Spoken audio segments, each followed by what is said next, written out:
inequality trap. Thank you, sir.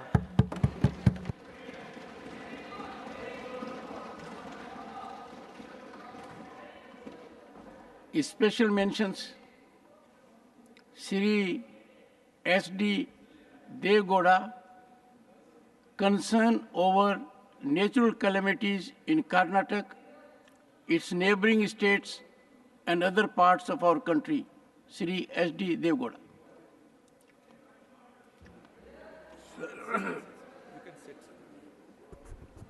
Chairman, sir, with your kind permission, I would like to mention about the natural calamity, what has happened not only in Karnataka, in other parts of the country. This issue, particularly in Karnataka, 9 people in Hirur village in Ankola Taluk, Karnataka during last week. Sir, when this incident has happened, sorry my Congress friends are here, no government minister has not gone to this place. When people have died, nobody has gone. And all the traffics were jammed. I am watching the proceedings of the House from the morning.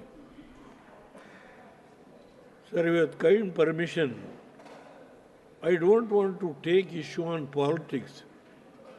Politics is a different matter. I will speak tomorrow. How coalition governments have run in the past,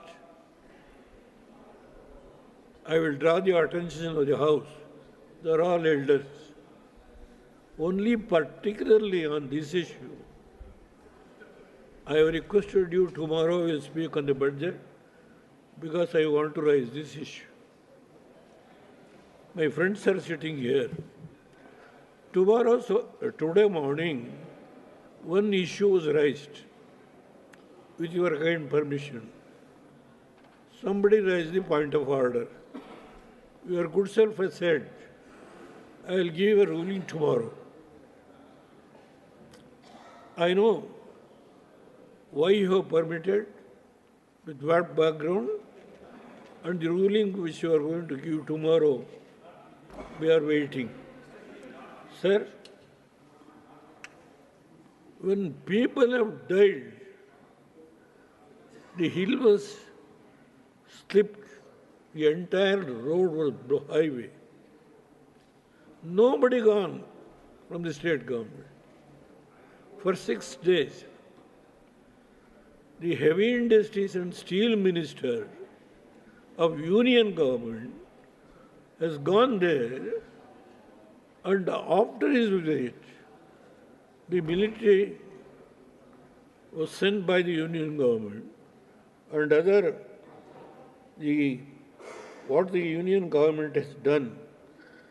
Indian Navy team, Fire Brigade, SDRF, NDRF, all these organizations were sent after the union minister went and visited this part. This is how, sorry, my friends are here. I am not blaming. You are equally interested. Khargeji is not here. I know. You are equally interested. But the point is, sir, when so many things, natural calamities happen, no state government minister went to this spot. When only union minister went there with all these organizations were sent there to remove the dead bodies. After the 6th day, the CM, the Chief Minister of Karnataka, after the 6th days, he went there. See the fun. This is how Karnataka is functioning. I am not blaming. I am sorry. I would like to request the honorable members, you are all senior leaders.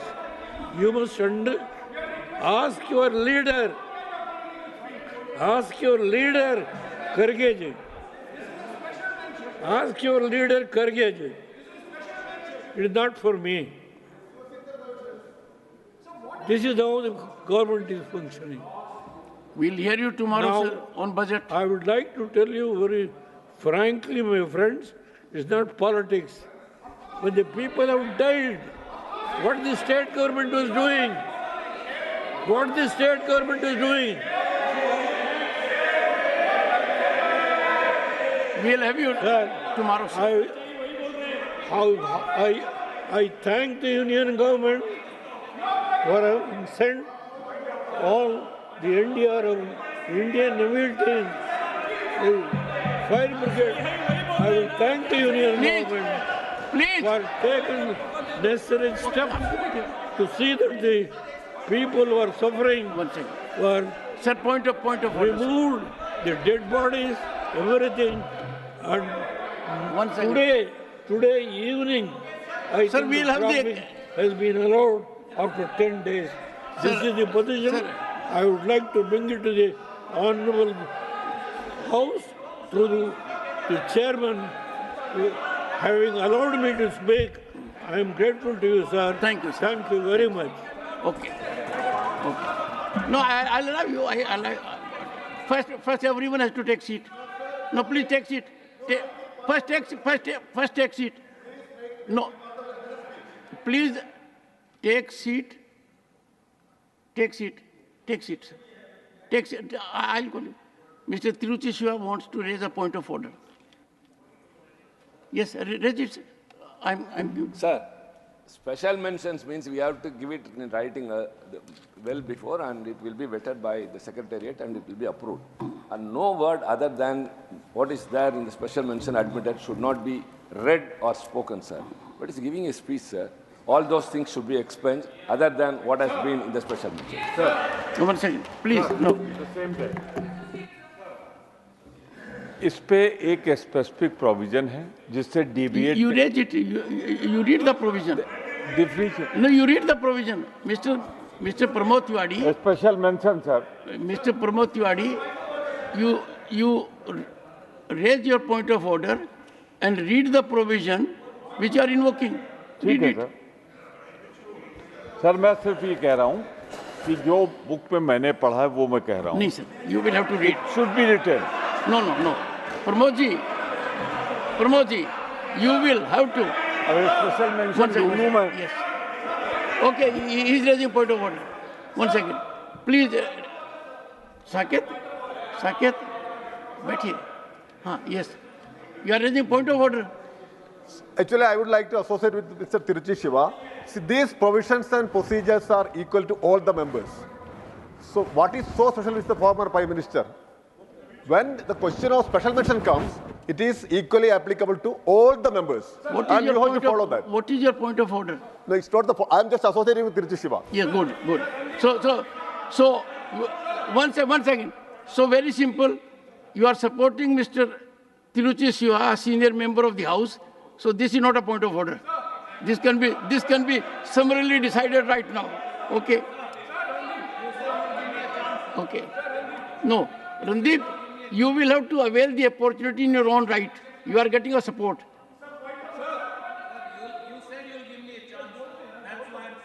Okay. No. Yes. 1 second.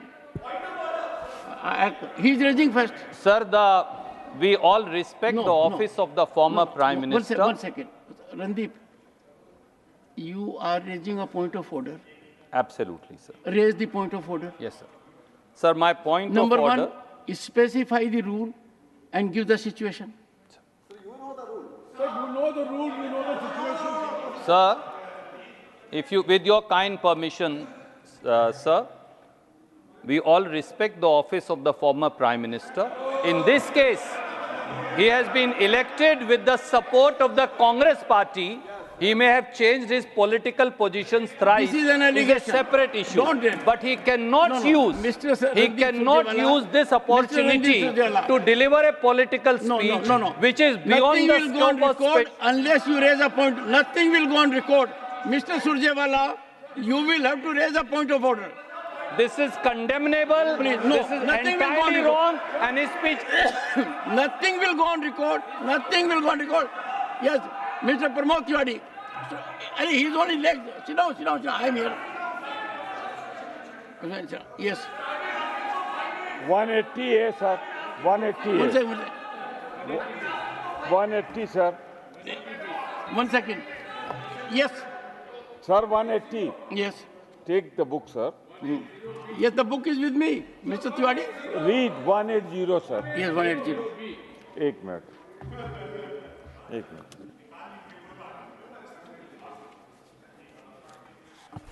कोई सूचना गायब हो सके इसके लिए निम्नलिखित शर्तें पूरी की जाएंगी. इसके साथ उल्लेख का पाठ जो कि 250 शब्दों से अधिक न हो संलग्न होगा.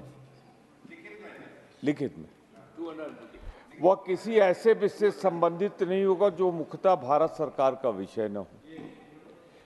उससे किसी ऐसे विषय का उल्लेख नहीं होगा जिस पर उसी सत्र में चर्चा हो चुकी हो अथवा जो सत्र के दौरान उस नियम के अधीन किसी सदस्य द्वारा पहले उठाए गए. Let me read, sir. You insisted, sir. No, I insisted. Yes, you have indicated the rule. Now come to the fact situation. I've rightly, sir. I'll give you opportunity. Sir, आपकी रूलिंग सबके ऊपर होती है. ये इस पर भी आपकी रूलिंग रही है कि जो लिखा गया सिर्फ वही पढ़ा जाए, ना उसमें कुछ ऐड किया जा सकता है, ना डिलीट किया जा सकता है. मानवर, मैं बड़ी देर से ध्यान से फॉर्मर प्राइम मिनिस्टर को सुन रहा था. जो लिखा है उन्होंने पढ़ा नहीं, एक शब्द नहीं पढ़ा और यहाँ बैठकर पॉलिटिकल स्पीच दे रहे हैं. शायद this was a political speech. This was a political speech. Main तो मेरा ऑब्जेक्शन ये है कि जो लिखा नहीं था वो पढ़ कैसे रहे थे. और फिर एक स्टेट गवर्नमेंट के बारे में हाउ कैन ही मेंशन. मेरा एक अनुरोध है कि इसे एक्सपेंड किया जाए, कार्रवाई से निकाला जाए. You have had your way and say both. ठीक है sir. You have had your way and say both. ठीक है. Mr. Saket Gokhale, and before you use your lung power and vocal cords. I have a mic now. No. Do one thing. Specify a rule. Yes. And in all dignity, raise your point of order. Sir, when I will decide. Don't bother. I am getting everybody's view. Sir, Yes. आप मुझे बोलने से पहले correct करते हैं, बोलने के बाद कीजिए ना. नहीं. बोलने को को डायरेक्शन मत दीजिए ना. Rule It will be better for you to go by my direction. Sir, rule Now, 180B. 180B. 180B. B as in 180? Bombay. हाँ. B. Yeah. The same as Subclause- Mr. Pramod Tiwari read. No. I'm coming to a specific point, sir. Yes. Which provision of it are you invoking? The first one, subclause 1. Yes. It shall be accompanied about special mentions. It shall be accompanied by a text of the special mention not exceeding 250 words. That's one I'm referring to, sir.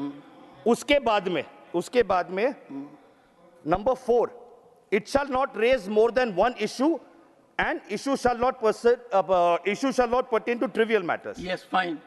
उसके बाद में, number 5, it shall not contain arguments, inferences, ironical expressions, imputations, epithets or defamatory Come to your statements. point now.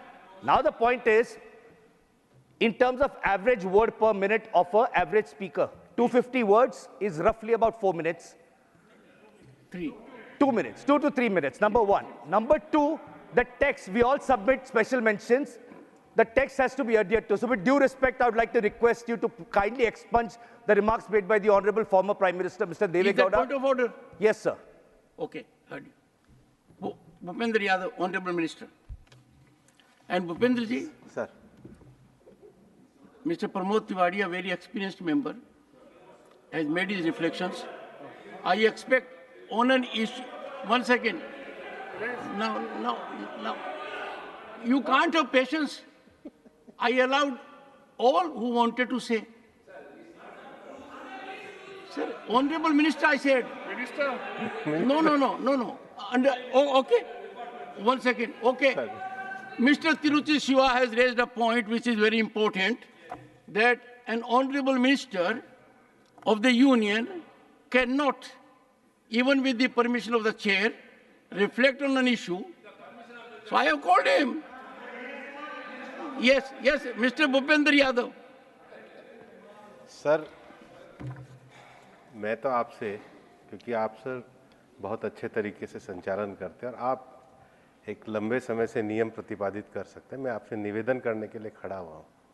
Sir 235 से 238 में सदस्य जब बोले तो कैसा व्यवहार करना चाहिए, जो खुद ही किसी सदस्य को डिस्टर्ब कर रहे हों, क्या उनको पॉइंट ऑफ ऑर्डर मांगने का अधिकार है, इसको स्पष्ट करिए। 1 second. जो मैंने बोला है वो आपके परमिशन से बोला है। किसी मंत्री को ये अधिकार नहीं है कि वो चेयरमैन के रूलिंग पे सवाल उठाए, और ये आपकी रूलिंग पे जो आपने परमिट किया था, बोला था, उस पर सवाल उठा रहे हैं। इनको डांटिए साहब। You want me to decide this also? डांटिए साहब इनको। No. Mr. Tiwari, you want me to decide this also? 1 second.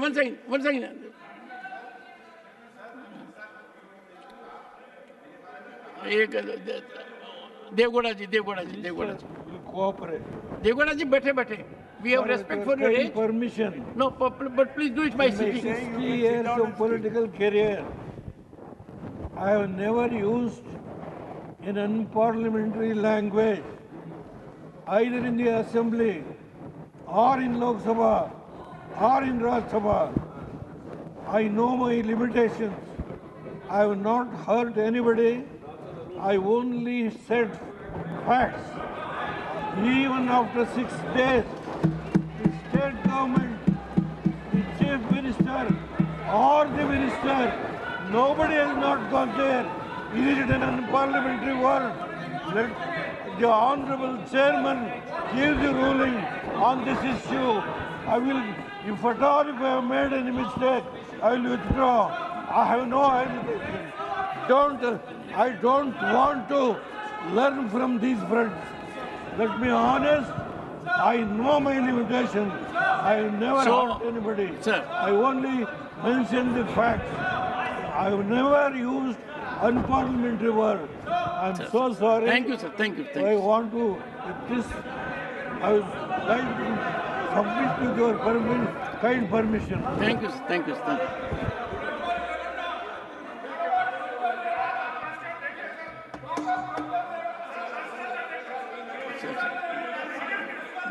Nothing will go on record. And Mr. Nagar, don't address the chair while sitting. You are a physically fit person, and you have on your right side someone who knows the rules in and out. So don't please. Now, it's a serious matter. Therefore, I will add. Tiruchi. Mention anything unparliamentary words, sir. We said it didn't confine with the rules. 180B5 says it cannot contain arguments, inferences, ironical expressions, imputations, epithets, or defamatory statements. That is special mention. You see, honorable members, honorable members, I have looked into everything, and honorable members are particularly agitated on one aspect. That is, special mention is a mechanism whereby a member has to adhere to the script. What honorable members perhaps missed in this case, you will get in my decision on this point of order. Secondly, all members of this House are respectable. They deserve respect. But to make an observation that former Prime Minister is unfortunate. We have leaders in all parties. We respect them. And we respect them not because others are not equal to them. We respect them because No, we have a civilization. We believe in a culture. If Mr. Pramod Tiwari rises, I look at him because he has 9 years continual assembly, and here I look at Mr. Mukul Vasnik, I look at Mr. Digvijay Singh as Chief Minister for 10 years. I look at Mr. Praful Patel having had. Jairam is young. Jairam is young enough not to get into this big league. Yes. So, as a matter of fact, this issue was raised in my chamber and otherwise by Mr. Raghav Chadha, who is raising a hand, and he wanted to claim parity. Now, let me tell you with my little experience, all are equal in the family also. All are equal when you go to cast vote also. But in the family, you know whose respect is more. You don't expect me when the Honorable former Prime Minister, before saying anything, sought my leave. No, he sought my leave. And he is fully aware of the authority of the chairman. Now I'll give my ruling. I prima facie find no transgression. But I'll give my ruling because if I have to tie my hands and tie my feet and run this house, even when I feel that there is a person of stature, there are occasions when, ignoring the rule and invoking my authority, I grant permission to Khadge ji. Now, would you ask me under what permission I granted him permission today? It was not a point of order. It was granted because untitled. And this is what I had said in the very beginning. So, honorable members, bear with me. You will get a ruling day after. Shri Ayodhya Rami Reddy Allah. Demand for unified law on industrial accidents in India. Thank you, sir. Yes. Industrial workers are the backbone of industrialized India, and their safety must be a top priority. The consequences of industrial accidents are devastating, including loss of life, environmental damage, economic disruptions, and psychological trauma. Incidents like the Bhopal gas tragedy and the recent Thane explosion that claimed 11 lives underscore the need for a comprehensive regulatory reform. According to the National Disaster Management Authority, there have been over 130 significant chemical accidents in the last decade, resulting in more than 250 fatalities. These incidents reveal serious gaps in our safety regulations and enforcement. Currently, industrial safety is governed by 15 acts and 19 rules, leading to overlapping jurisdictions and weak enforcement. This fragmented approach results in significant gaps in oversight and safety measures. Moreover, the absence of a comprehensive chemical risk database hampers effective hazard assessment and the development of safety protocols. Insufficient worker training and poor investment in safety infrastructure, often due to cost-cutting measures, further exacerbate the problem. I urge the government to create a unified law on industrial accidents. This law should streamline existing regulations, establish a centralized database for chemical risks, and ensure stringent enforcement of safety standards. It should also mandate proper training for workers and adequate investment in safety infrastructure. We owe it to our hard-working industrial workforce to ensure their safety and well-being. Thank you, sir. Thank you, Mani Ayodhya Rami Reddy ji. Mani Shri Neeraj Dangi ji. सभापति महोदय, मुझे विशेष उल्लेख के जरिए जो ये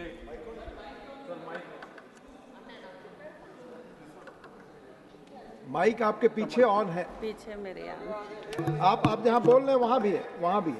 sir ये आप जहाँ खड़े हैं वहाँ भी माइक ऑन है। बहुत बहुत धन्यवाद उपसभापति महोदय, आपने एक महत्वपूर्ण विषय जो इस ओर और उस ओर सभी सांसदों के लिए महत्वपूर्ण है, इस विशेष उल्लेख के जरिए मुझे उठाने का अवसर प्रदान किया है। संसद सदस्य स्थानीय क्षेत्र विकास योजना एमपी-लेड की शुरुआत 23/12/1993 में पूर्व प्रधानमंत्री श्री नरसिम्हा राव द्वारा सभी दलों के सांसदों के आग्रह पर 5 लाख रुपए प्रति सांसद की राशि से प्रारंभ की गई थी, जिससे सांसद अपने क्षेत्र में स्थायी सामुदायिक परिसंपत्तियों के निर्माण सहित जनता को बुनियादी सुविधाएं प्रदान करने के लिए विकास कार्यों की सिफारिश कर सकें। एमपी-लेड फंड की राशि को वर्ष 1998-99 में 5 लाख से बढ़ाकर 2 करोड़ रुपए किया गया और 13 वर्ष पश्चात वर्ष 2011-12 में सांसदों के आग्रह पर इसे बढ़ाकर प्रति वर्ष 5 करोड़ रुपए किया गया। वर्ष 2011-12 के बाद 13 वर्षों में इस राशि को बढ़ाने पर कोई पुनर्विचार नहीं हुआ।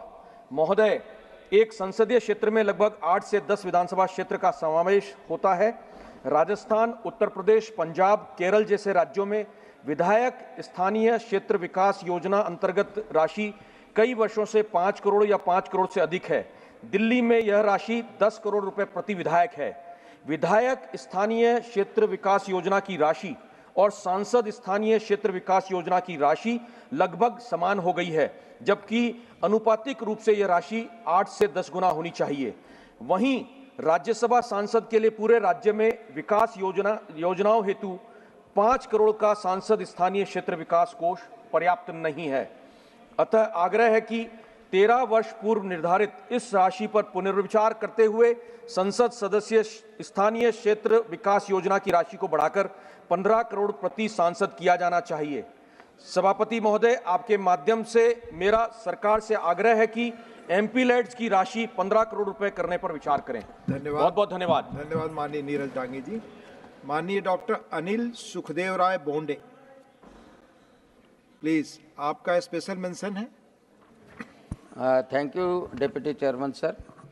I am putting my special mention for the demand from government to intervene in the recent hike of import duty for exporters of oranges from Vidarbha region in Maharashtra to Bangladesh. Sir, you are aware that in Maharashtra state, Amravati and Nagpur division is recognized as a Vidarbha. It is also the highest orange fruit producer and exporter in the country. Total 1,26,000 hectares of area is occupied for the production of oranges in Amravati and Nagpur division. Around 7 lakh metric tons of oranges are produced in seasons of Ambia and Bruga Bahar. The farmers and farmer producer company exporters of this division have yearly been exporting around 1.25 to 1.50 lakh metric tons of oranges to Bangladesh. But due to hike in import duty by Bangladesh government from rupees 32 to rupees 62 per kg, that is 112 taka per kg, the orange export to Bangladesh has been totally stopped this season. Due to multiple times hike in import duty and devaluation of currency of Bangladesh, total orange export from Vidarbha has suffered. I urge upon the government to look into the matter and impress upon the government of Bangladesh to reduce the import duty or support orange exporters by providing 100% subsidy in import duty to continue orange export to Bangladesh. Thank you. Thank you, Dr. Anil Sukhdev Roy. माननीय श्री सुजीत कुमार जी, माननीय Shri Sujit Kumar ji. Sir, धन्यवाद. Sir, my special mention is to demand for tribal circuit for Western Odisha under the Swadesh Darshan scheme. Sir, Odisha has the third highest concentration of tribals in India. The tribes have highly developed artistic skills which are evident in their body paintings, ornaments, weaving and wall paintings. Sir, the Swadesh Darshan scheme underlines the possibility of a huge potential for better livelihood opportunities and improved quality of life of the tribals. Spread across districts, waterfalls, temples and wildlife sanctuaries adorn the state. The Maji Gharini temple in Raigada, Gupteshwar temple in Koraput, as well as the city of Jaipur, which is the commercial center of the district, Dokri Dara, Gudhandi caves and Furli Jharan waterfall in Kalahandi and Mandasura Gorge are some notable tourist attractions that can form a successful tribal circuit. The tribes in these areas face various development challenges and have extremely low annual incomes while working in the unorganized sector. The establishment of a tribal circuit under the Swadesh Darshan scheme would enhance the livelihood of the people around these tourist sites by generating local employment opportunities. This provision would also improve tourist infrastructure including transportation facilities between the districts. An influx of tourists would enable local artisans to share their culture and heritage with a wider audience and greatly expanding their reach. Sir, I urge the central government to enhance the implementation of this provision under the Swadesh Darshan scheme. This will aid in the development of the area, promote tourism and bring socio-economic benefits to the state. धन्यवाद माननीय Sujit Kumar ji. Doctor Bhagavat Karad ji. Honorable Chairman Sir and honorable members, my special mention is concern over Marathwada Statutory Development Board. Respected Sir, the Constitution of India has, during its formation and instances, appreciated the need for targeted development in activities in backward regions of the India. Thereby, the Article 371/2 provided various states with the mandate to establish statutory development boards. Through the Honorable Government, the state of Maharashtra has thus received the special responsibility of establishing the Marathwada, Vidarbha and rest of the Maharashtra development boards respectively. Established in 1994, these boards undertook significant contribution towards development of the region. Their work covered areas including MSME growth, investment boost, health sector, education and other infrastructure related activities, particularly irrigation, that increases the region's human development indices.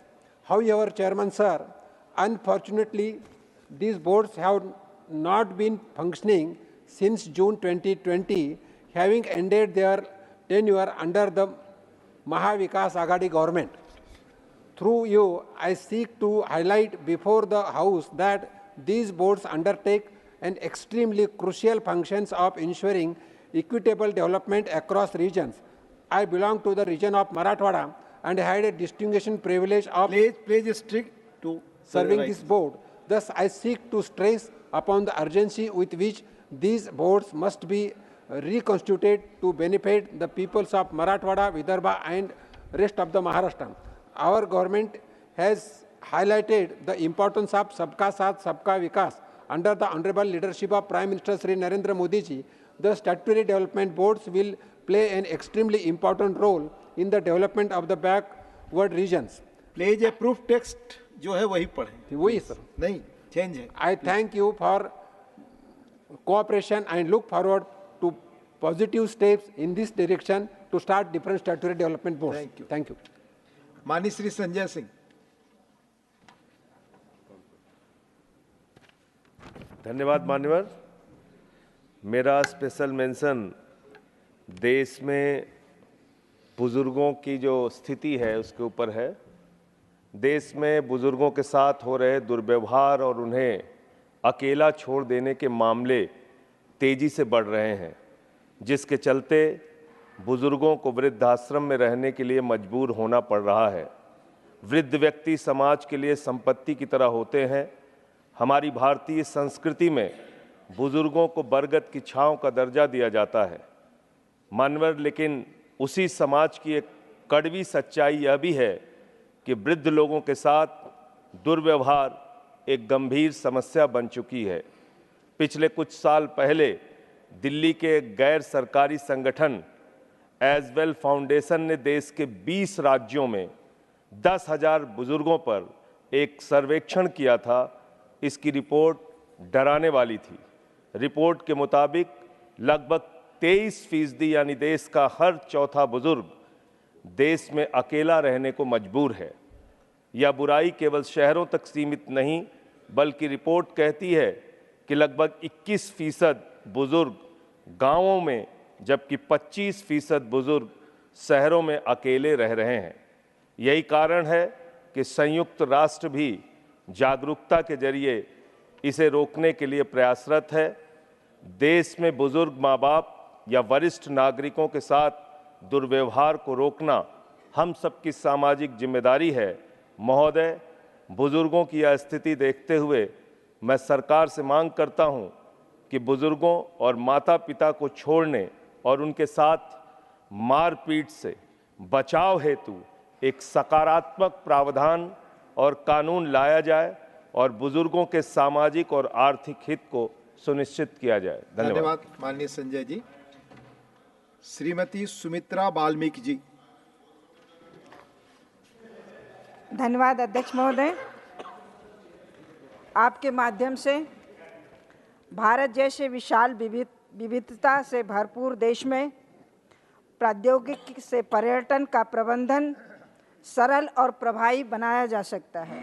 Real time data analytics के माध्यम से विभिन्न पर्यटन स्थलों पर भीड़ का पूर्वानुमान लगाया जा सकता है और भीड़ को नियंत्रित करने के उपाय किए जा सकते हैं। मान्यवर मोबाइल ऐप्स के वेबसाइट से पर्यटकों को वर्तमान स्थिति के बारे में सूचित करके उनकी यात्रा की योजना बेहतर बनाई जा सकती है। डिजिटल टिकटिंग सिस्टम और ऑनलाइन बुकिंग प्लेटफॉर्म्स के माध्यम से पर्यटन स्थलों पर लंबी कतारों को कम किया जा सकता है।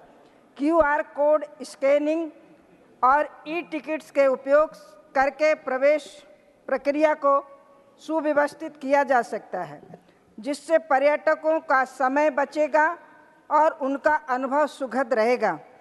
आर्टिफिशियल इंटेलिजेंस AI और मशीन लर्निंग के उपयोग करके पर्यटन स्थलों को सुरक्षित बढ़ाई जा सकती है। निगरानी कैमरों और सेंसरों के माध्यम से संदिग्ध गतिविधियों को पहचान की जा सकती है, तुरंत कार्रवाई भी की जा सकती है। अतः सोशल मीडिया और डिजिटल मार्केटिंग के उपयोग करके विभिन्न पर्यटन स्थलों को वैश्विक स्तर पर प्रमोट किया जा सकता है, जिससे स्थानीय अर्थव्यवस्था को बढ़ावा मिलता है और अंतर्राष्ट्रीय पर्यटकों की संख्या में वृद्धि होती है। मैं माननीय पर्यटन मंत्री जी से अनुरोध करती हूं कि इस तरह की कोई व्यवस्था को क्रियान्वित करें, जिससे पर्यटकों को सुगमता हो सके और पर्यटन स्थलों को भी पॉपुलेशन प्रेशर से मुक्त किया जा सके। 2047 तक विकसित भारत बनाने की मोदी जी की गारंटी में पर्यटन की अहम भूमिका होगी। माननीय धन्यवाद। धन्यवाद माननीय Shrimati Sumitra ji. Honourable Shri Dorjee Tshering Lepcha.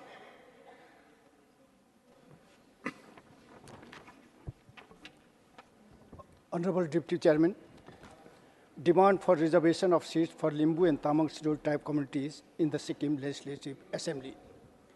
Limbu and Tamang communities were included in the list of scheduled tribes in the year 2003. These communities are constitutionally entitled to reservation in the Sikkim Legislative Assembly in terms of Article 332, read with Article 371F within bracket F of the Constitution. In the past, the government of Sikkim has taken several steps to get reservation of Limbu and Tamang communities in the Assembly, and resolutions were also passed by the Assembly for the purpose. On the direction of the Supreme Court in 2013, things started moving in positive direction, but nothing happened. Before the general election and assembly election in Sikkim in 2019, this issue was under active consideration of the Government of India, and it was proposed to increase the seat of the Sikkim Assembly from 32 to 40 and provided reservation to the Limbu and Tamang. But the proposal did not move further, even though it was a very advanced stage. Recently, the Supreme Court, in case of Public Interest Committee for Scheduling Specific Area versus Union of India 2023, has clearly said the Parliament is competent to provide necessary reservation to the Limbu Tamang communities by amending the Representation of the People Act 1950. The election of 2024 have also passed. A thing which was appearing so close in 2019 could not be given in 2024. 21 years have passed, but the Limbu Tamang ST communities have still not got their constitutional right. It is high time that these communities are given representation in the Sikkim Assembly. I urge the government to look into this matter. Thank you. Honorable Shri Ramji Lal Suman, demand to provide seats to the farmers at the rate of minimum support price. Honorable Member Shri P. Sunir.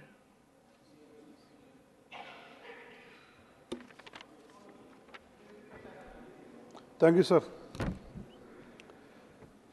My special mention is the development of Kozhikode International Airport. The Kozhikode International Airport is an international airport serving the Malabar region, consisting of Kozhikode, Malappuram, Wayanad, and Palakkad in Kerala. The Kozhikode International Airport is country's 21st busiest airport in terms of passenger traffic, having handled 33,20,250 passengers in the year 2023-24. According to projections, the Kozhikode Airport will see growth both in terms of passengers and cargo volume in future, and forward-looking development of the airport is necessary to keep up with time and to serve the people better. The Kozhikode Airport serves as a major transport hub for the expatriate Malayali community from the districts of Kozhikode, Malappuram, Wayanad, and Palakkad. It is the only airport in Kerala being operated by the Airport Authority of India. Despite its importance in serving the people of Malabar region, many facilities are lacking. International passengers often have to wait for lack of immigration officers, being one of the rare airports in India with a tabletop runway. Geographical challenges are also unique.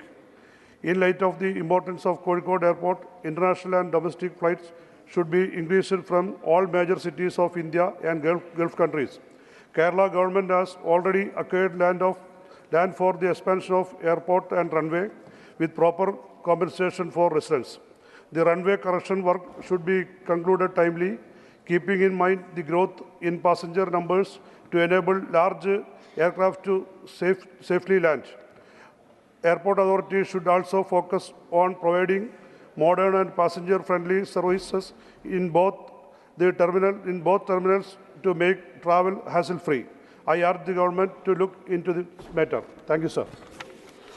Honorable Member Shri A.D. Singh. Not present. Honorable Member Dr. Mehta Vishram Kulkarni. माननीय उपसभापति महोदया, मैं आपका ध्यान पुणे के एक बहुत ही महत्वपूर्ण ऐतिहासिक स्थल शनिवारवाड़ा की ओर आकर्षित करना चाहती हूँ, जिसकी स्थिति वर्तमान में बहुत ही खराब है। यह ग्रेड ए हेरिटेज संरचना भारतीय पुरातत्व संरक्षण की देखरेख में है। 1736 में मराठा साम्राज्य की विरासत के रूप में स्थापित किया गया यह वास्तु भारतीय इतिहास का महत्वपूर्ण हिस्सा है। पेशवा बाजीराव प्रथम ने 1736 में इस वास्तु का निर्माण शुरू किया, जो पेशवाओं का मुख्यालय था और भारतीय उपमहाद्वीप के सबसे शक्तिशाली केंद्रों में से एक था। हालांकि 1828 में एक भयानक आग से इसका अधिकांश हिस्सा नष्ट कर दिया गया। यह वास्तु ब्रिटिशों के आगमन से पहले के स्वदेशी साम्राज्य का प्रतीक है। शनिवारवाड़ा की उचित देखभाल और रखरखाव न होने के कारण इसकी स्थिति जर्जर हो गई है। इसके अधिकांश हिस्से गिर गए हैं और बाकी कमज़ोर हो गए हैं और कभी भी गिरने का खतरा है। केंद्र सरकार ने इस स्मारक की बिगड़ती स्थिति को सुधारने का निर्देश दिया गया था, लेकिन फिर भी कोई भी कार्य अभी तक नहीं हुआ है। इस ऐतिहासिक स्थल की मरम्मत और संरक्षण बहुत ज़रूरी है, जिससे हमारी सांस्कृतिक धरोहर सुरक्षित रहे और पर्यटन को बढ़ावा मिले, पर्यटकों को इतिहास जानने का मौका मिले। शनिवारवाड़ा न केवल इतिहास का प्रतीक है, बल्कि आने वाली पीढ़ियों के लिए एक बहुत ही महत्वपूर्ण शैक्षिक संसाधन भी है। अतः मैं आपके माध्यम से सरकार से अनुरोध करती हूँ कि इस महल की मरम्मत और रखरखाव का कार्य जल्द किया जाए और विशेष धनराशि का आवंटन किया जाए, ताकि यह कार्य जल्दी संपन्न हो सके। धन्यवाद माननीय उपसभापति महोदया। Honorable Member Shri Satnam Singh Sandhu. Not present. Honorable Member Shri Satnam Singh Sandhu. Not present. Honorable Member Shri Abdul Wahab.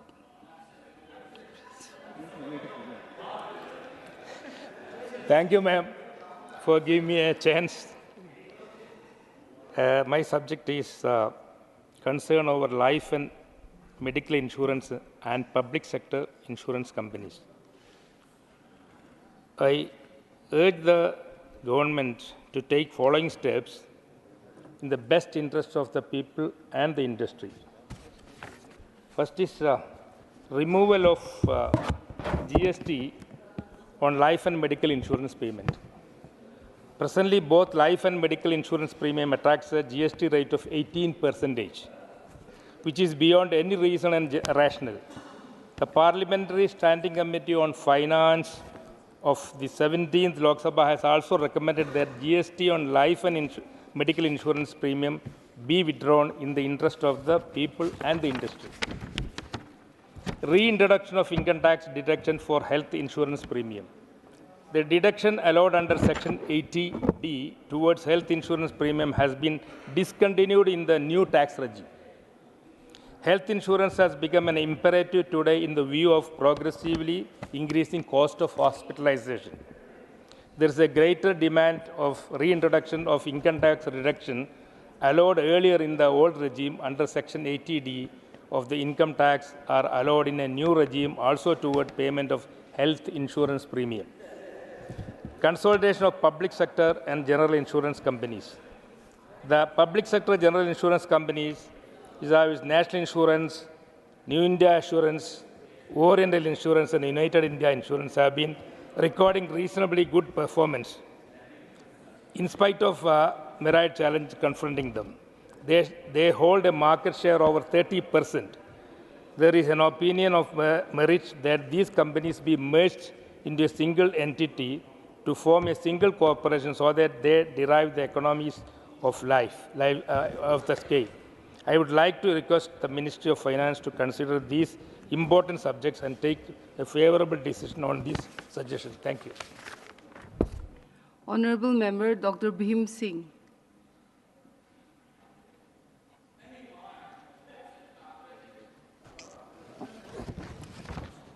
महोदया, मौजूदा सरकार धन्यवाद की पात्र है जिसने बिहार में एक एम्स के रहते दूसरा एम्स दिया। पहला एम्स तत्कालीन प्रधानमंत्री श्री अटल बिहारी वाजपेयी जी की सरकार ने पटना में दिया। माननीय प्रधानमंत्री श्री नरेंद्र मोदी जी ने दूसरा एम्स दरभंगा में दिया है। पटना एम्स जनता की सेवा में तत्पर है, परंतु जनप्रतिनिधि होने के नाते आए दिन सर्वसाधारण से सूचना प्राप्त होती रही है कि एम्स पटना के इमरजेंसी विभाग में बेड की संख्या मांग की तुलना में काफ़ी कम है। लिहाजा ज़रूरतमंद रोगियों की वहां भर्ती नहीं हो पाती और वे प्राइवेट अस्पतालों के चंगुल में फंसकर अपने जान माल से हाथ धो बैठते हैं। अतः मैं सरकार से मांग करता हूं कि पटना एम्स के इमरजेंसी विभाग में बेड की संख्या बढ़ाई जाने के साथ साथ वहां की अन्य सुविधाओं में भी बढ़ोतरी की जाए ताकि बिहार की गरीब जनता को सुलभ एवं सस्ता इलाज प्राप्त हो सके।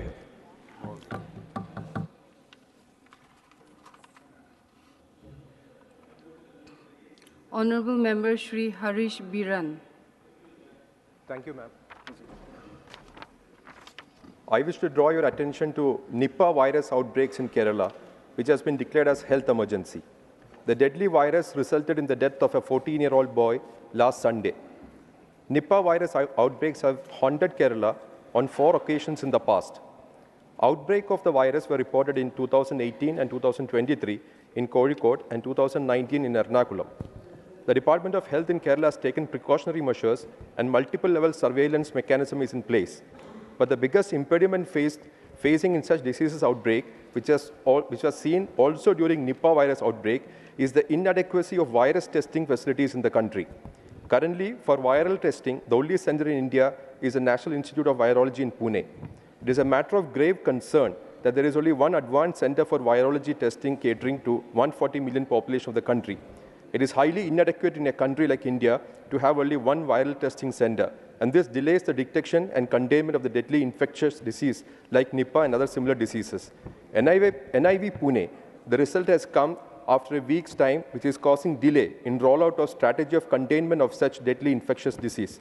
I therefore request the Ministry of Health and Family Welfare to take immediate steps to provide funding support to develop viral testing facilities in National Institute of Virology in Alappuzha and Institute of Advanced Virology in Trivandrum, and make them center of excellence to tackle such diseases outbreaks. Thank you.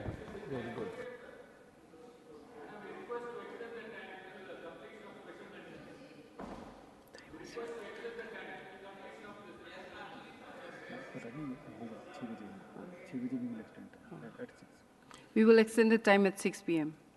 Honorable Member Srimati Sagariga Ghosh. Thank you, Honorable Deputy Chairperson.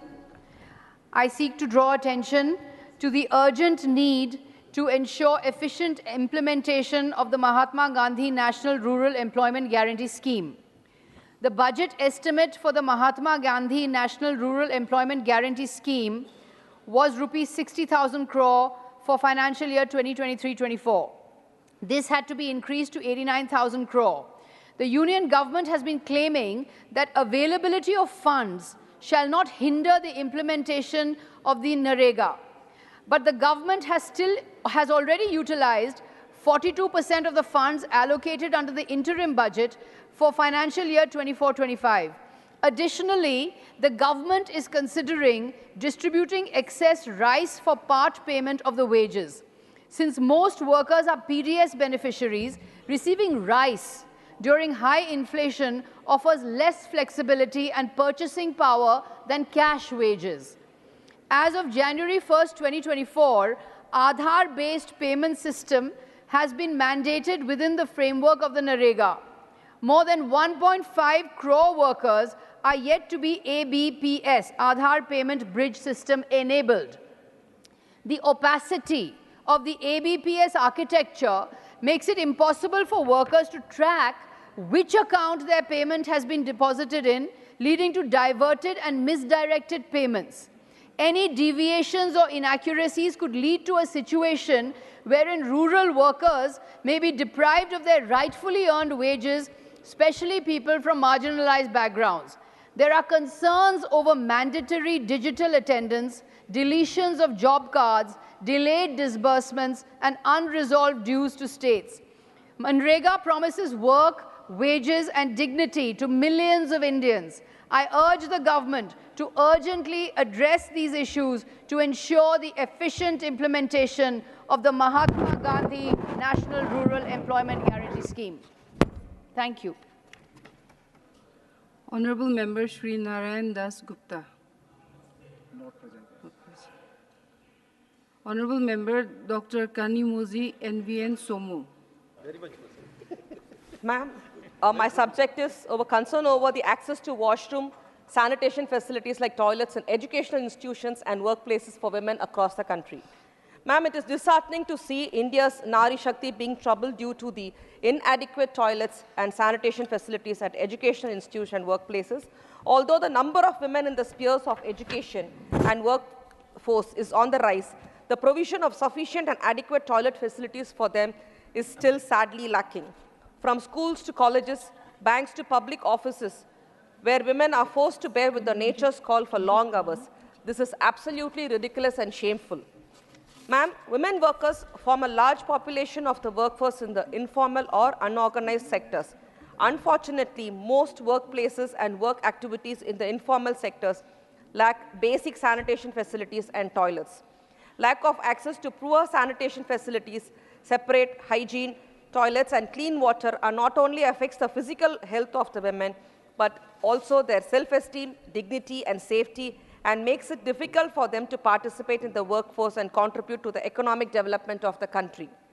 Ma'am, lack of poor sanitation and hygiene facilities for working women in India is an urgent issue that needs to be addressed. By improving access to toilets and clean water and ensuring adequate hygiene facilities in workplaces will help to empower women and promote gender equality. Therefore, I urge the Union government to address this very sensitive women issue immediately in all educational institutions and workplaces across the country. Thank you. I associate. Honorable members, it is now 6 p.m. If the House agree, we may sit beyond 6 p.m. today to take up the remaining permitted special mention. Do I have the leave of the House to extend the sitting beyond 6 p.m.? Thank you. Thank you. हम इसको continue करते हैं. माननीय सदस्य श्री दीपक प्रकाश. उपसभापति महोदया, मैं आपके माध्यम से एक महत्वपूर्ण विषय सदन के समक्ष लाना चाहता हूं। वर्तमान में सुबह के समय पटना से रांची के लिए 2 संचालित वंदे भारत एक्सप्रेस एवं जन शताब्दी एक्सप्रेस में से जन शताब्दी एक्सप्रेस को सुबह के समय रांची से पटना को संचालित किया जाने की आवश्यकता है, क्योंकि सुबह के समय में मात्र 1 घंटे के अंतराल में पटना से रांची के लिए 2 एक्सप्रेस ट्रेनें संचालित हो रही है, जबकि रांची से पटना के लिए इस समय में कोई एक्सप्रेस ट्रेन नहीं है। महोदया, अगर जन शताब्दी एक्सप्रेस को सुबह में रांची से पटना को संचालित किया जाता है तो न सिर्फ लोगों की आवागमन में सुविधा होगी बल्कि रेलवे की आय में भी वृद्धि होगी। मैं सरकार से इस मामले पर गौर करने का आग्रह करता हूँ। माननीय सदस्य Shrimati Sangeeta Yadav.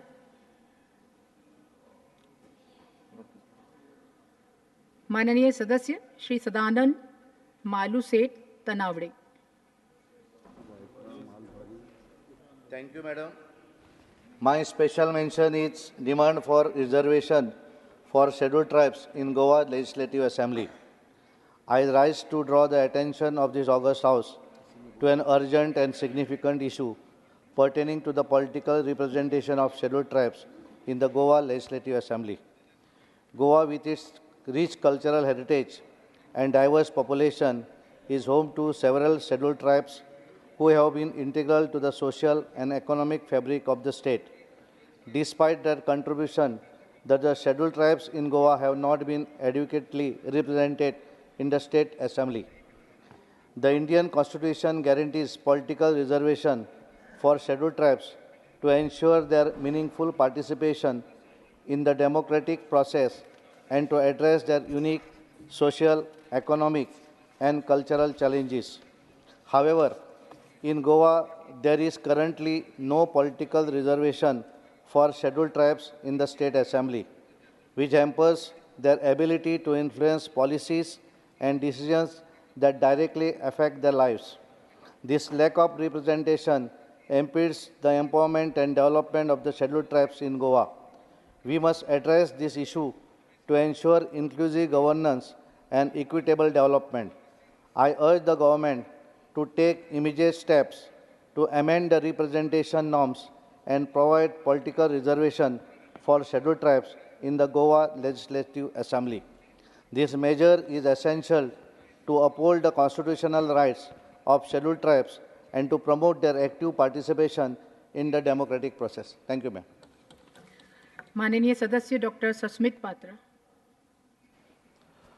Honorable Deputy, Honorable Vice Chairman, ma'am, the topic of my special mention is demand for inclusion of languages spoken in Odisha into the 8th schedule of Constitution. Ho, Mundari, Bhumij, Kui, Sora, and coastly Sambalpuri languages spoken in Odisha are rich with their respective history, legacy, heritage, culture, and literature. There are long-standing demands from the people of Odisha speaking these languages for their inclusion in the 8th schedule of the Indian Constitution. Despite several letters by then Chief Minister of Odisha to the Government of India and several demands placed in both houses of Parliament by MPs, these languages have not yet been included into the 8th schedule of the Constitution by the Union Government. The Odisha Cabinet has also resolved several times through unanimous resolutions for the inclusion of some of these languages in the 8th schedule. Santali language has been added into the 8th schedule, but Ho, Mundari, Bhumij, Kui, and Sora, spoken by millions of tribal brothers and sisters in Odisha, has not been included in it. The coastly Sambalpuri language, spoken by the brothers and sisters of Western Odisha, is rich in literature, culture, history, and heritage, but that has also been kept waiting outside the 8th schedule. I urge the Government of India to take necessary steps to ensure that Ho, Mundari, Bhumij, Kui, Sora, and Kosli Sambalpuri languages are included in the 8th schedule of the Constitution. The official recognition of these languages by the Government of India through their inclusion in the 8th schedule will go a long way in their development and growth. I thank you, ma'am. माननीय सदस्य श्री संजय सेठ। जी, thank you ma'am. मेरा subject है demand of awareness campaign of central government scheme through banks. सरकार ने सबका साथ, सबका विकास, सबका विश्वास के मंत्र के साथ समाज के हर वर्ग के विकास के लिए बहुत सारी योजनाएं शुरू की हैं। बजट 2024 में भी रोजगार, कौशल प्रशिक्षण और अन्य अवसरों की सुविधा उपलब्ध कराने के लिए प्रधानमंत्री जी की 5 योजनाओं के पैकेज की घोषणा की गई है, जिससे 5 वर्ष की अवधि में 4.1 करोड़ युवाओं को लाभ मिलेगा। मुद्रा योजना, startup India, stand up India, प्रधानमंत्री स्वनिधि योजना जैसी विभिन्न योजनाएं हैं जिससे हर वर्ग के नागरिक लाभान्वित हो सकते हैं और इन योजनाओं के लागू होने से फाइनेंशियल इंक्लूजन और इकोनॉमिक डेवलपमेंट भी होता है। सरकार योजनाओं को लागू करने का पूरा प्रयास कर रही है, लेकिन ज़मीनी स्तर पर इसके लाभ को पहुंचाने के लिए अत्यंत आवश्यक है कि हम लाभार्थियों को इसके प्रति जागरूक करें। इस जागरूकता अभियान में सबसे महत्वपूर्ण भूमिका हमारे बैंकों की हो सकती है। आज हमारे देश में 1,60,000 से भी अधिक बैंक शाखाएं हैं, जिनका अस्तित्व ग्रामीण इलाकों में भी है। मेरी सरकार से मांग है कि इन सभी बैंक शाखाओं में एक डेडिकेटेड हेल्प डेस्क की स्थापना हो, जो हमारी योजनाओं का प्रसार करे और लाभार्थियों को जागरूक करे कि वे किस प्रकार से भारत सरकार की योजनाओं का लाभ ले सकते हैं। इन हेल्प डेस्क के गठन से हर नागरिक को उसका अधिकार मिलेगा और पंक्ति में खड़े अंतिम व्यक्ति के विकास और अंत्योदय के लक्ष्य को भी हम प्राप्त कर सकेंगे। धन्यवाद। माननीय सदस्य श्री शंभू शरण पटेल। धन्यवाद उपसभापति महोदय, आपने मुझे स्पेशल मेंशन के माध्यम से एक महत्वपूर्ण विषय पर बोलने का अवसर दिया है। महोदय, आदरणीय प्रधानमंत्री श्री नरेंद्र मोदी जी के नेतृत्व में भारतमाला परियोजना भारत के 550 से अधिक जिला मुख्यालयों को 6 लेन से राजमार्गों के माध्यम से जोड़ने का कार्य हो रहा है। राजमार्गों और सड़कों के विकास के अलावा परियोजना का एक मुख्य उद्देश्य राजमार्गों के माध्यम से माल ढुलाई दक्षता में सुधार करना है। इसके अलावा भारतीय राष्ट्रीय राजमार्ग प्राधिकरण का महत्वाकांक्षी 6 lane greenfield Varanasi Ranchi Kolkata expressway Bihar के कैमूर, रोहतास, औरंगाबाद और गया जिले से होकर गुजरेगा। 610 किलोमीटर लंबे वाराणसी कोलकाता कॉरिडोर में से 162 किलोमीटर बिहार से होकर जाएगा। केंद्र सरकार ने पटना में NH30 पर अनीसाबाद से गुरुद्वारा मोड़ तक 1000 करोड़ रुपये की लागत से 15 किलोमीटर लंबी एलिवेटेड रोड बनाने का फैसला किया है। वर्तमान में बिहार के कई जिलों में पुलों का निर्माण किया जा रहा है और केंद्र सरकार ने इन कार्यों के लिए 23,175 करोड़ रुपये आवंटित किए हैं। इसके अलावा फतुहा पटना में 100 एकड़ भूमि पर मल्टी मॉडल लॉजिस्टिक पार्क के विकास के लिए काम किया जा रहा है।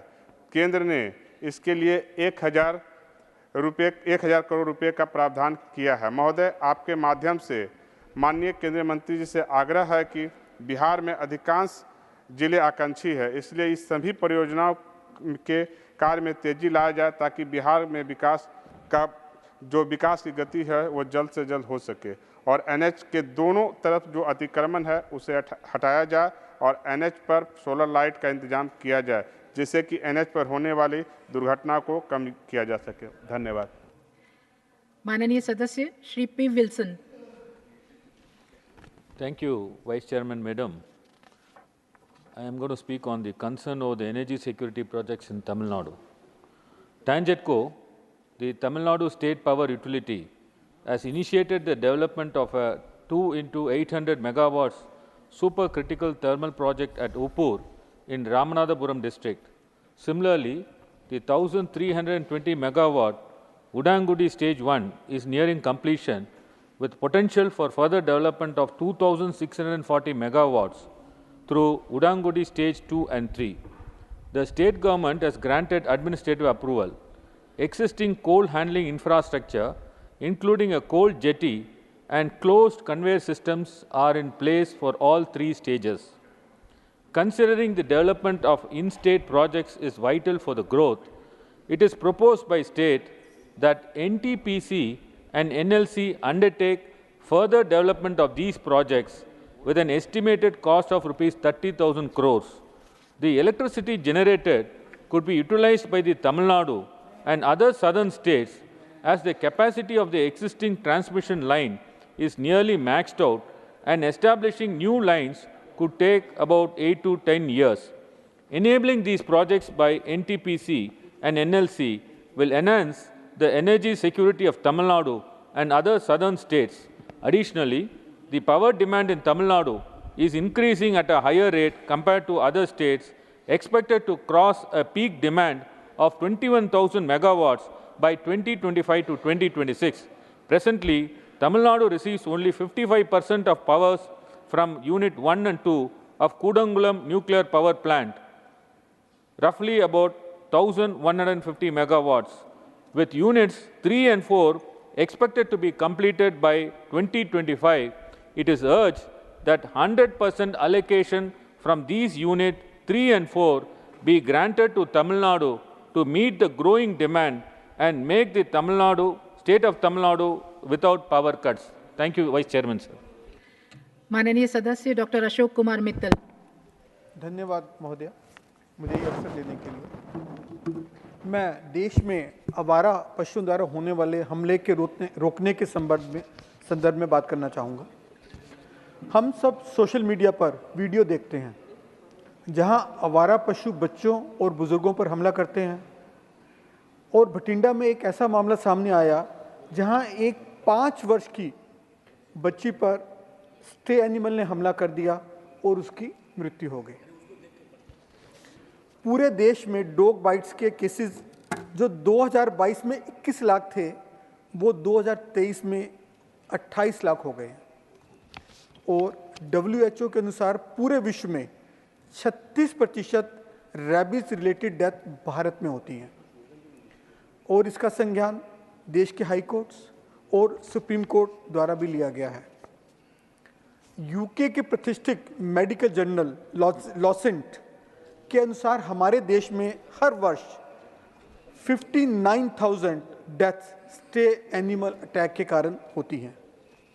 सरकार ने 2023 में एनिमल बर्थ कंट्रोल रूल्स बनाए, जिसमें स्टेरिलाइजेशन और पॉपुलेशन कंट्रोल की स्ट्रैटेजी का इस्तेमाल किया गया है, और एनिमल वेलफेयर बोर्ड द्वारा एनिमल शेल्टर बनाने के लिए आर्थिक सहायता भी देने की योजना है।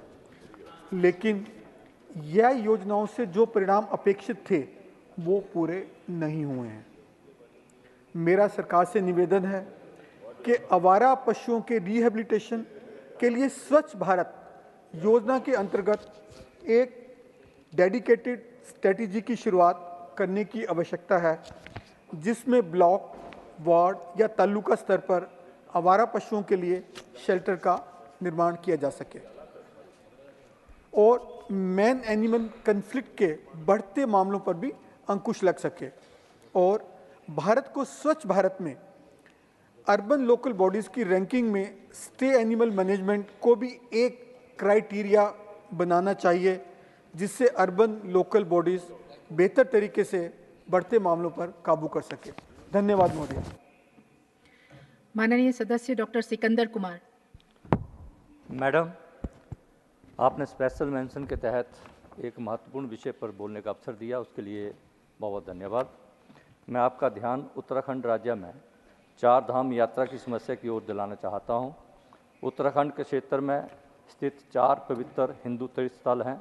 यह न केवल एक धार्मिक यात्रा है, बल्कि उत्तराखंड के लिए एक महत्वपूर्ण सांस्कृतिक और पर्यटन कार्यक्रम भी है, जो दुनिया भर से पर्यटकों को आकर्षित करती है, जो रोजगार के अवसर प्रदान करती है, जिसके कारण चिकित्सा एवं स्वास्थ्य से लेकर परिवहन, आवास एवं शौचालय जैसी सुविधाओं के लिए सरकारी इंतजाम नाकाफ़ी साबित हुए हैं और यात्रा पर आने वाले श्रद्धालुओं को रजिस्ट्रेशन, हेलीकॉप्टर बुकिंग, पार्किंग तथा ऑनलाइन बुकिंग के साइबर ठगों द्वारा लूटना और भी परेशानियों का सामना करना पड़ा है, जिसके कारण बहुत से श्रद्धालुओं को बिना 4 धाम यात्रा पूरी किए वापस लौटना पड़ा और कई श्रद्धालुओं की मृत्यु भी हुई है।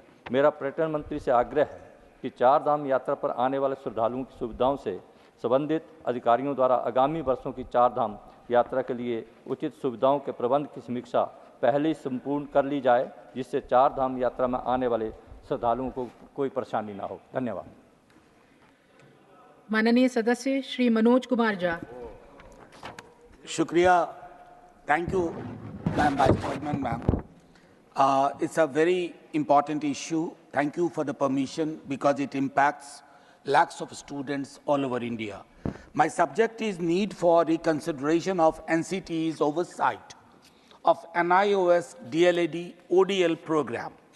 In a quest to uphold the Right to Education Act 2009, the National Council for Teachers' Education issued a notification in 2010 requiring a minimum qualification of a 2-year diploma in elementary education. After NCTE's 2014 regulation, the Ministry of Human Resources Development issued a letter on 3rd of August 2017 to all the secretaries of states and UTs, directing that all the teachers in the government schools must possess minimum qualification as mandated under the RTE Act, and a last chance was being given to all such teachers to acquire minimum qualification till 31st of March 2019. In 2017, an opportunity arose for in-service untrained teachers of government-aided, unaided private schools class 1 to 8 to acquire diploma in elementary education called DLED from National Institute of Open Schooling, NIOS, in ODL mode in 18 months instead of 2 years. The Supreme Court ruling on November 28, 2023 emphasized that the entire scheme was only for the purpose of providing a window to the in-service teachers to prevent their dismissal. The delay in publishing notifications left approximately 14 lakh candidates in limbo. As the NCTE failed to publish the Gazette directed by the MHRD on September 22, 2017, states like Bihar and West Bengal have appointed teachers trained through the NIOS 18-month course. I ask the government to reconsider the NCTE's non-recognition of NIOS 18-month DLED course, ensuring equal opportunities for the affected candidates at the earliest. Thank you very much, ma'am. माननीय सदस्य Shri Niranjan बीशी। Thank you, ma'am. My special mention is demand for adequate budgetary allocation for ensuring safety of mining workers. Ma'am, Odisha has one of the highest coal reserves in the country at 48,572.58 million tons measured and 34,080.42 million ton indicated, which increases the importance of ensuring the safety of the mining workers. However, in spite of the urgency of the matter, the budget for the Ministry of Coal has been declining for the past 2 years. It has fallen down to rupees 547.88 crores revised estimate in 2022 and 23. Underutilization of funds is another cause of concern, reflective in how the utilization of funds during the financial year 2021-22 was rupees 360.97 crores up to December 2021 against the allocation of rupees 644.09 crores at RE stage. Mining is an extremely hazardous profession, and disaster in this area cause grave threat to human life and loss of economic resources. Inundation is a factor that is leading to a greater number of disasters in the mines. Disasters have been seen to occur at regular intervals. Fatalities due to roof fall and dumpers at coal mines are major issues that need to be tackled for greater safety. Another linked cause of concern that has emerged is a lack of detailed emergency rescue plan. Training of personnel, implementation of standard operating procedure, etc. need to be emphasized. Training is required to minimize human-based error. Thereby, Madam, through you, I urge the central government to take cognizance of the need to ensure adequate funding for research, infrastructure development, among other processes, to ensure proper mechanism for safety for mining workers. Thank you. माननीय सदस्य श्री राघव चड्डा. Thank you, Madam, for permitting me to raise a very important matter under the special mention category. मैं जिस विषय के बारे में बोलना जा रहा हूँ वो हम पंजाबियों और पंजाब के दिल से जुड़ा हुआ मुद्दा है. My subject is demand for bringing back the royal throne of महाराजा रंजीत सिंह जी. मैं एक ऐसे मुद्दे पर बोलने के लिए खड़ा हुआ हूँ जिससे सिर्फ पंजाब ही नहीं पूरे देश की भावनाएं जुड़ी हुई हैं. मेरा सौभाग्य है कि मैं उस पंजाब से आता हूं जहां कभी शेर पंजाब महाराजा रंजीत सिंह जी का शासन था और महाराजा रंजीत सिंह जी का शासन असल मायने में सुशासन था, जहां सबको न्याय मिलता था. वो ऐसे महान योद्धा थे जिनके नाम से बड़े बड़े सूरमाओं की रूह कांप जाती थी. महाराजा रंजीत सिंह जी युद्ध भूमि में शेर की तरह गरजते थे. सिर्फ शौर्य नहीं, महाराजा रंजीत सिंह जी ने इंसानियत का पैगाम भी दुनिया को दिया है. उनके शासन में धर्म, जात पात के नाम पर कोई भेदभाव नहीं था. बीबीसी वर्ल्ड हिस्ट्री ने एक सर्वे में महाराजा रंजीत सिंह जी को greatest leader of all times का खिताब दिया. ऐसे महात्मा को मैं सदन में नमन करता हूं.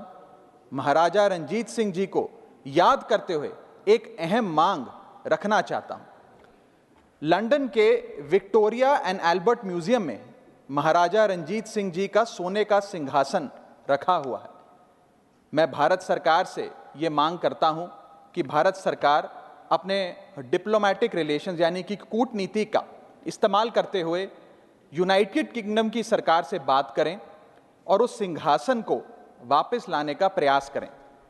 वो सिंहासन वापस हमारे देश आना चाहिए और सबको उसके दर्शन करने का मौका मिलना चाहिए.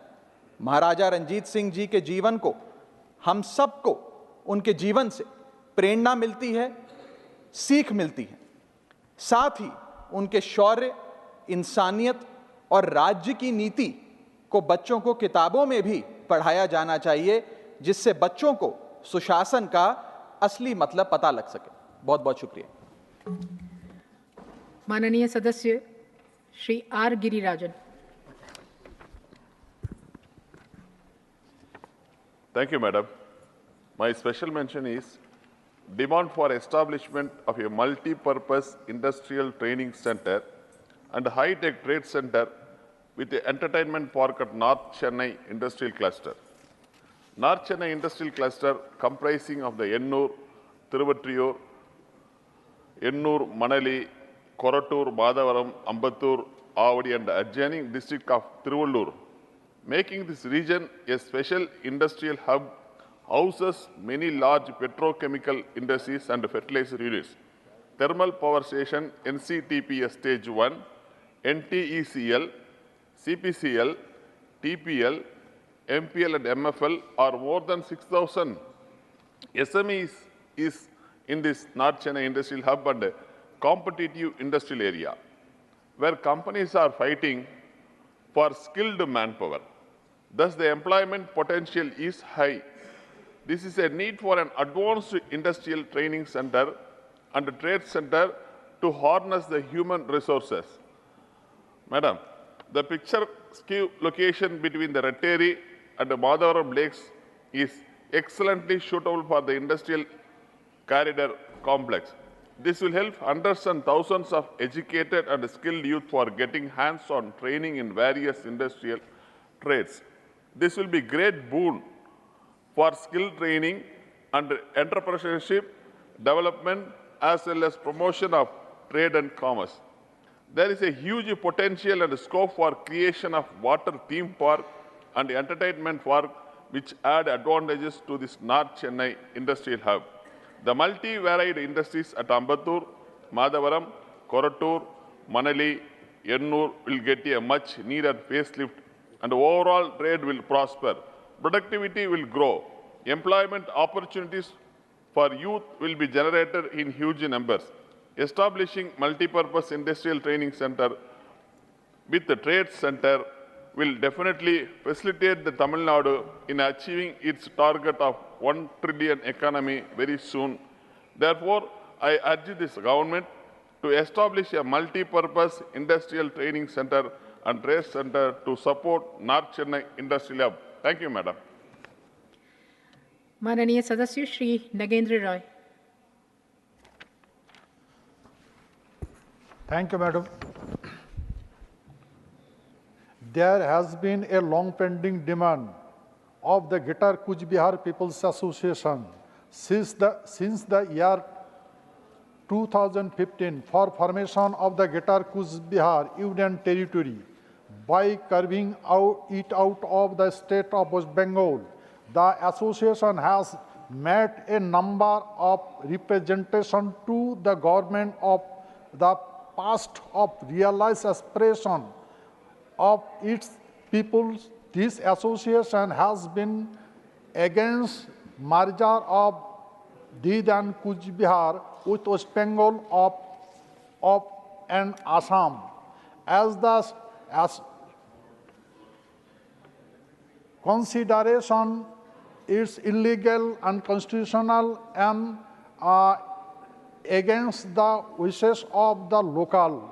For the knowledge of my colleagues here, I would like to mention that Didan government was aware of the ground situation that merger of the Greater Cooch Behar with West Bengal and Assam is very sensitive because of the violation of the instrument of accession of the state of Cooch Behar.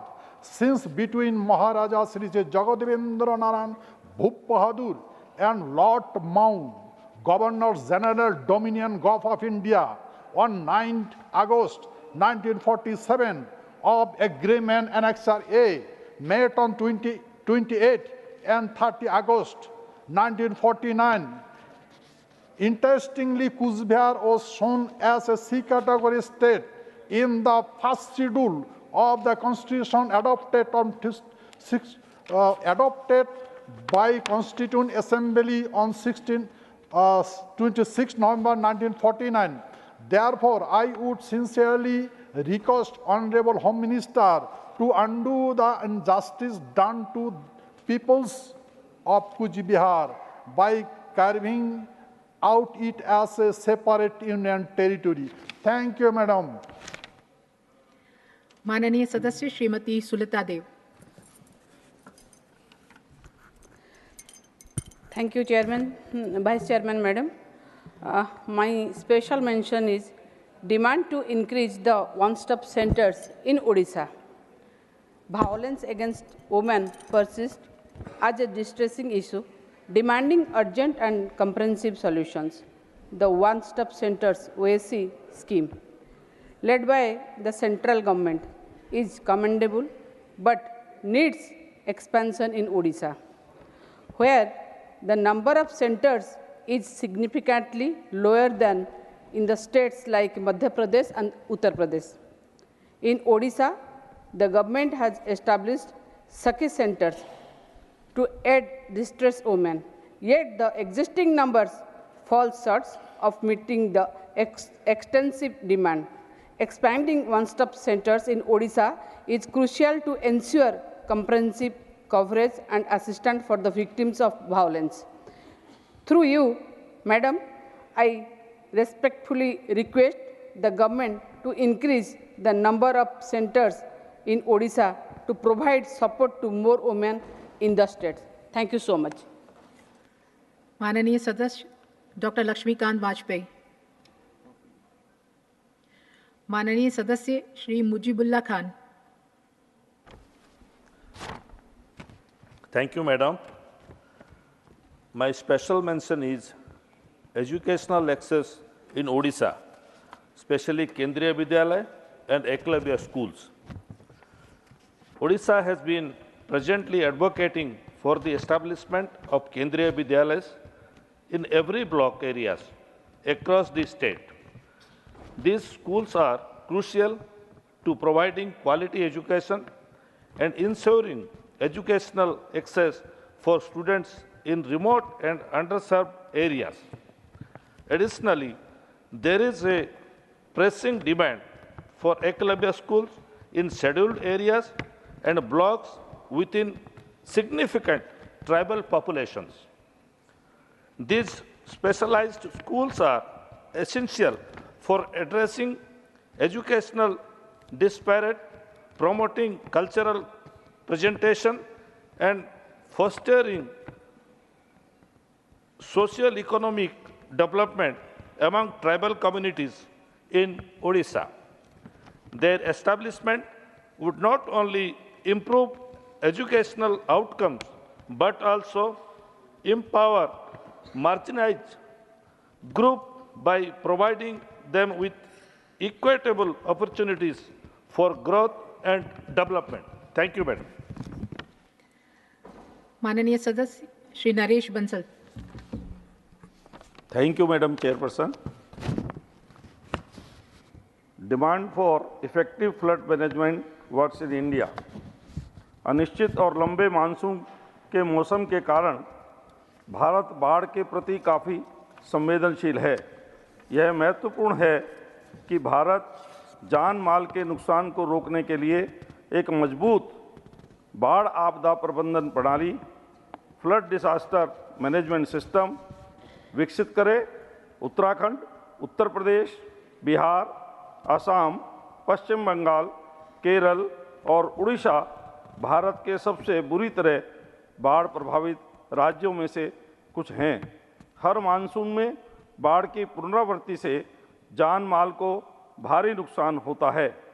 बाढ़ नियंत्रण के लिए वनीकरण, ढलान के प्रवाह को रोकने के लिए छत की ढलान, बांधों का निर्माण और मानव बस्तियों में पानी आने से रोकने के लिए तटबंध और फ्लड प्रूफिंग और बाढ़ के मैदानों के जोनिंग पर अधिक जोर दिया जाना चाहिए। वृक्षारोपण और वनस्पति के रोपण से मिट्टी को अतिरिक्त पानी को बनाए रखने और अवशोषित करने में मदद मिलेगी और इस प्रक्रिया में बाढ़ में कमी आएगी। बाढ़ प्रभावित क्षेत्रों से सूखे क्षेत्रों में अतिरिक्त पानी को चैनलाइज करने के लिए नहरों और फीडर नेटवर्क का निर्माण और वैज्ञानिक ढंग से जलाशयों और बांधों का निर्माण करना चाहिए, जिनका उपयोग बाढ़ के दौरान अतिरिक्त पानी को जमा करने के लिए किया जाए। बाढ़ से निपटने के लिए एक मास्टर प्लान चाहिए जो किसी विशेष क्षेत्र की ज़रूरतों के लिए विशिष्ट होना चाहिए। यदि इन कदमों को ठीक से लागू किया जाता है तो यह बाढ़ राहत, पूर्वानुमान आदि पर आवृत्ति व्यय को कम कर सकता है। देश में बाढ़ के प्रकोप से मानव जीवन, भूमि और संपत्ति की रक्षा के लिए प्रभावी बाढ़ प्रबंध कार्य की आवश्यकता है। Thank you. माननीय सदस्य doctor V Sivadasan. Respected Madam, need to address the issues faced by agriculture workers. Agriculture and rural workers of India constitute the most deprived and marginalized class in our society. They are suffering from low wages, lack of social security, lack of proper health care, malnutrition, and lack of educational opportunities for their children. The agriculture workers who are unable to work due to old age are left with no support from the government. There is a need to ensure that agriculture workers get a monthly pension of minimum 5,000 rupees, and the funds for this money should be transferred to the states by the union government. there is a need to ensure that universal and free quality healthcare is provided to the agriculture workers. As per the NCRB data, the suicide among farm laborers is increasing, and this shows the increase in rural distress. The report showed that in 2021, 5,563 farm laborers have committed suicide. This number has increased to 6,083 in 2022. This is the result of low wages and lack of employment opportunities for the rural poor. There is an urgent need to increase the amount allocated for employment guarantee schemes and strengthen social security.